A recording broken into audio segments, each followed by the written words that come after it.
और हुजूर को सबसे ज्यादा गम क्या रहता था? रोजी रोटी का नहीं, उसका भी बंदोबस्त किया, तालीम व ताल्लुम का भी बंदोबस्त किया। हुजूर का सबसे बड़ा एहसास ये था कि मेरी उम्मत दोज़ख से बच जाए, जन्नत में जाए, गुमराह अकायद से बाहर आए, राह हक इन्हें नसीब हो। उसके लिए नबी पाक जद्दोजहद करते। हुजूर को रोड़े मारने वाले, पत्थर मारने वाले, कांटे बिछाने वाले, गर्दन पे ओजड़ियां रखने वाले रात को सुकून से सो जाते, और नबी पाक इन्हीं लोगों के लिए रात को हाथ उठा के हिदायत की दुआएं करते रहते। वो रोड़े मार के सो गए जाके, और जिसने रोड़े मारे वो नबियों में रहमत लक़ब पाने वाला, मुरादे गरीबों की बर लाने वाला। और किसी ने कहा था, लेके पहलू में गमे उम्मत नादार आए, लेके पहलू में गमे उम्मते गमे उम्मते गमे उम्मते नादार आए। वो देखो उम्मती उम्मती कहते हुए सरकार आए। वो देखो ना, उम्मती उम्मती कहते हुए लेके पहलू में गमे उम्मते नादार आए। हुजूर के पहलू में गम है उम्मत।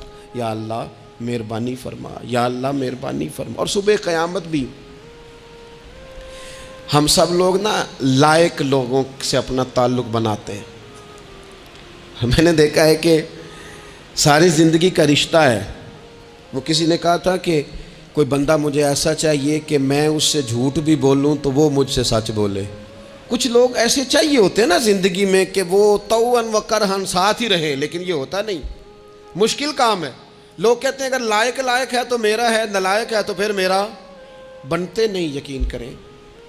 आपसे ज़िंदगी में कोई ख़ता हो गई को आपका बनने को तैयार नहीं होता, कहता मेरा नहीं ताल्लुक़ भाई, मैं इसके लेन देन का बिल्कुल जिम्मेदार नहीं, मेरा इसका कोई रिश्ता नहीं, तू जान ये जान, काट दिया। और अगर गुनाह हो गया,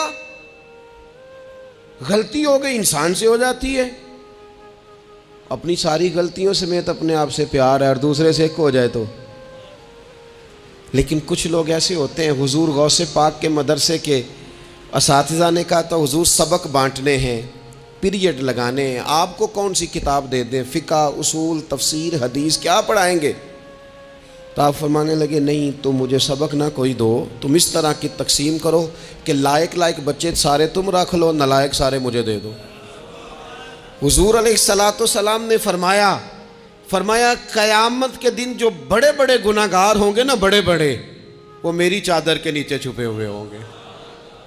चोर हाकिम से छुपा करते हैं या इसके सिवा, तेरे दामन में छुपे चोर अनोखा तेरा।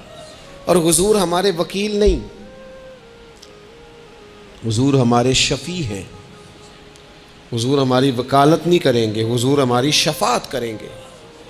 वकील वो होता है जो कटहरे में खड़ा होकर जज साहब से कहता है इसने कोई जुर्म नहीं किया, बिला वजह इल्ज़ाम लगाया गया है, उसने कोई ख़ता नहीं की, ये ज़ाती इनाद पाल रहे हैं, ये बंदा ही बड़ा अच्छा है, ये तो था ही नहीं मौके पे, इसने तो किया ही कुछ नहीं, वकालत करता है, इसे माफ़ कर दो, ये वकील होता है। और शफ़ी वो होता है जो कहता है इसने सारा कुछ ही किया है पर मैं जो आ गया हूँ, सारे जुर्म इसने किए हैं पर मैं आ गया हूँ ना, मेरा आना देखा जाए, मेरा आना देखा जाए और इसे माफ़ कर। तो नबी करीम अलैहिस्सलाम ने ख़ास, और फिर कुछ ऐसी चीज़ें जो बिल्कुल सादी थी, उसका भी नबी पाक सल्लल्लाहु ताला अलैहि वसल्लम ने लोगों पर बोझ नहीं डाला। हज़रत सैयदना इब्ने मसूद रदी अल्लाह ताला अन्हु फरमाते हैं, मुस्लिम शरीफ में मौजूद है, कहते हैं हुजूर हमें कभी कभी बात सुनाया करते थे, हर रोज़ तकरीर नहीं सुनाते थे। या रसूल अल्लाह सल्लल्लाहु अलैहि वसल्लम हमारा दिल करता है, फरमाया मैं नहीं चाहता कि तुम तकलीफ़ में आ जाओ। हुजूर फरमाते हैं मैं लंबी नमाज़ पढ़ाना चाहता हूँ, पीछे से कोई बच्चा रो पड़ता है, मैं अल्लाह की नमाज मुख्तसर कर देता हूँ।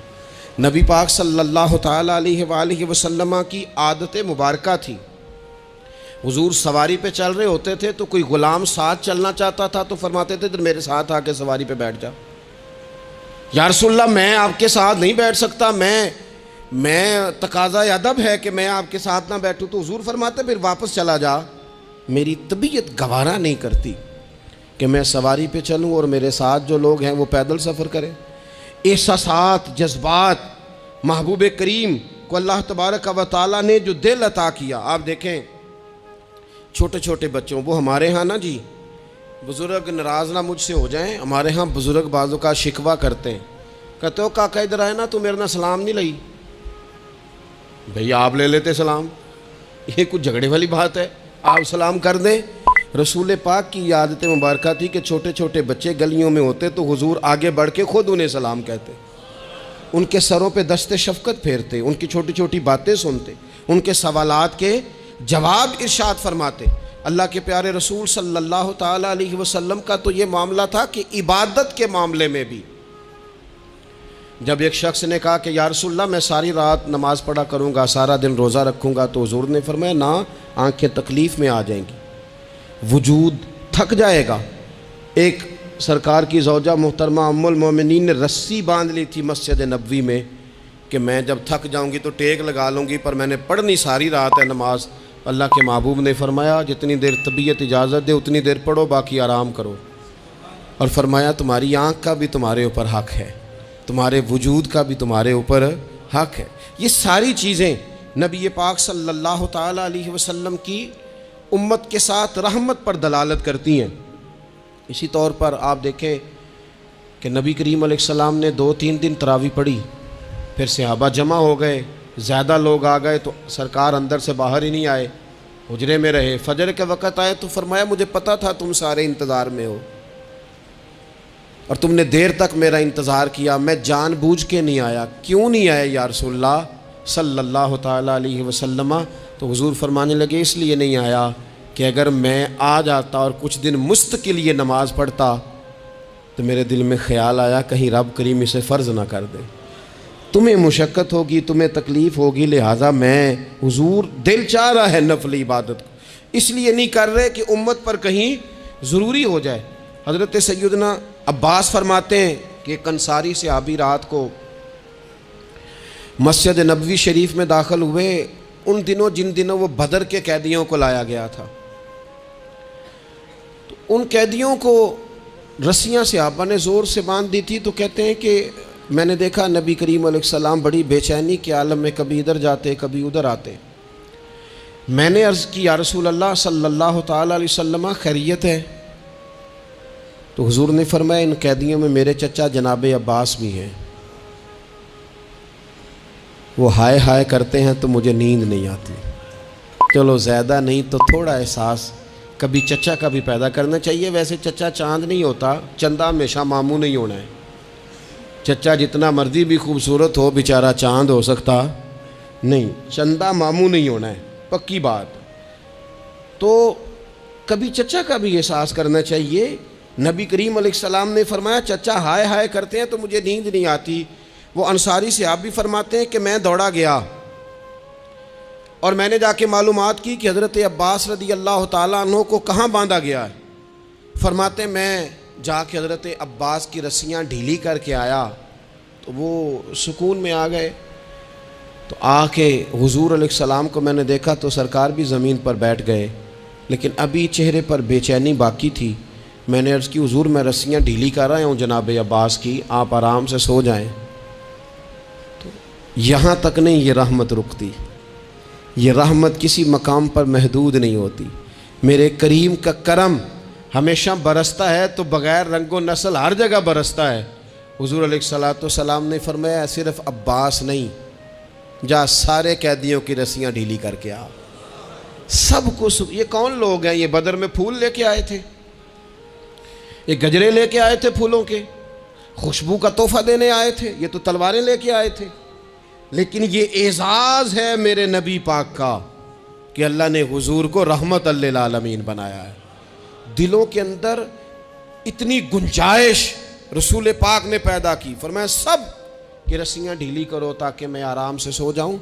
तबीयतों की सख्ती, मिजाजों का तल्खपन, अपनी ज़ात के खौल में बंद हो के ज़िंदगी गुजार देने वाले लोग, अपने आप से शुरू होकर अपने आप पर ख़त्म हो जाने वाला मिजाज, जो मैं सोच रहा हूँ, जो मैं देख रहा हूँ, जो मेरी तबीयत फ़ैसला कर रही है, जिस ऐनक से मैं मुआशरे को पढ़ रहा हूँ सारे मुआशरे को उसी तौर पे मैं लेके चलूँगा, ये सोचें दुरुस्त नहीं। हम नबी करीम अलैहिस्सलाम के मानने वाले हैं, हमें उन सारी बातों का ख्याल और इदराक करना पड़ेगा। कि जो हमें हमारे रसूल पाक ने सिखाई है। इंसान पर बाज़ औक़ात कुछ लोग इस तरह का भी उसके साथ रवैया इख्तियार करते हैं कि रद्द अमल के तौर पर कुछ कहना पड़ता है।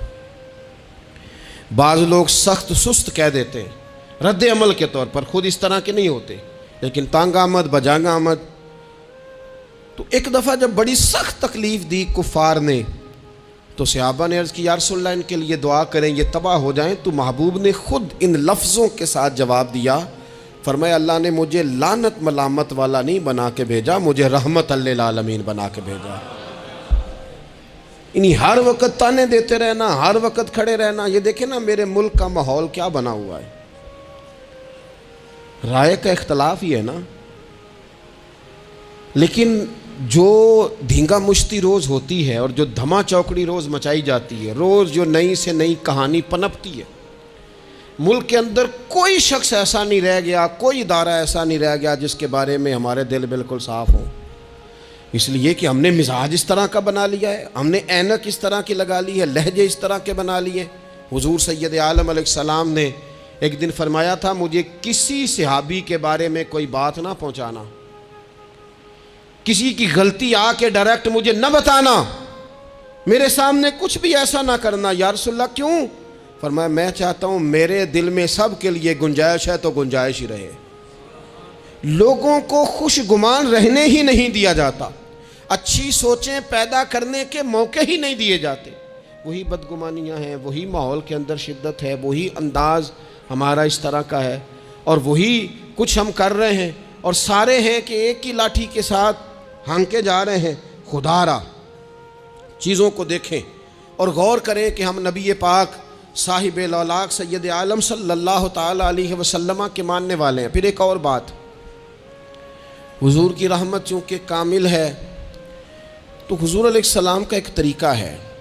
दुनिया में दो तरह से लोग अपना आप साबित करते हैं। एक, पूरे माहौल में लोग अंधेरा करना चाहते हैं ताकि मैं सही तरह चमक जाऊं।